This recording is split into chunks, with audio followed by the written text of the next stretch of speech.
एक प्रिंसिपल है, इस प्रिंसिपल का भी हमने यूज करना है बार बार, और ये कोई नया प्रिंसिपल नहीं है, सिंपल वेक्टर है। Principle of superposition, principal of superposition. और दो तरह से इस प्रिंसिपल को हम यूज करते हैं, अप्लाई करते हैं। क्या? There are number of charges,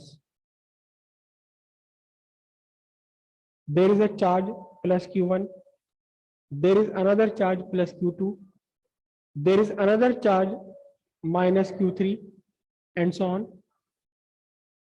And here there is a charge Q0, there is a charge Q0।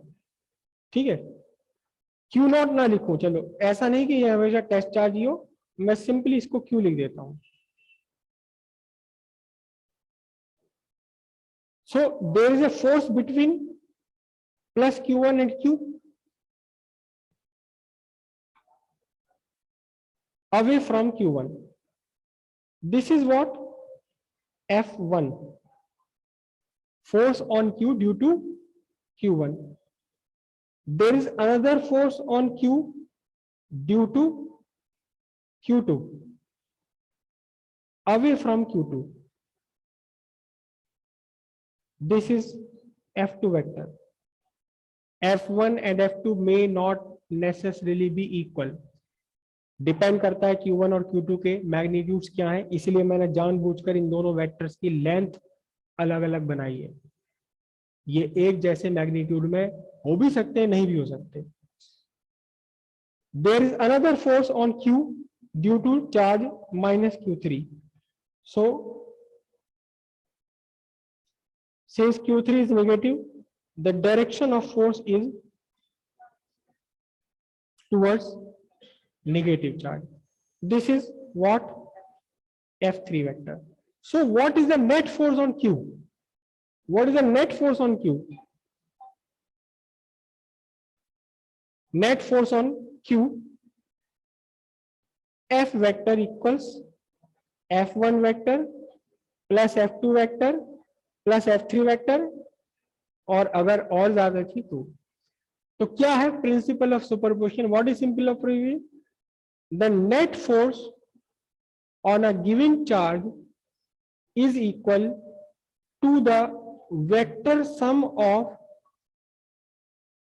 individual electric forces due to other charges present in the vicinity of given charge. इस given charge पर net force कितनी होगी?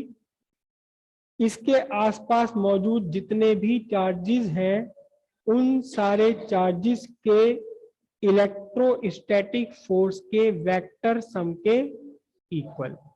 This is simply the principal of superposition. Clear है बात ये?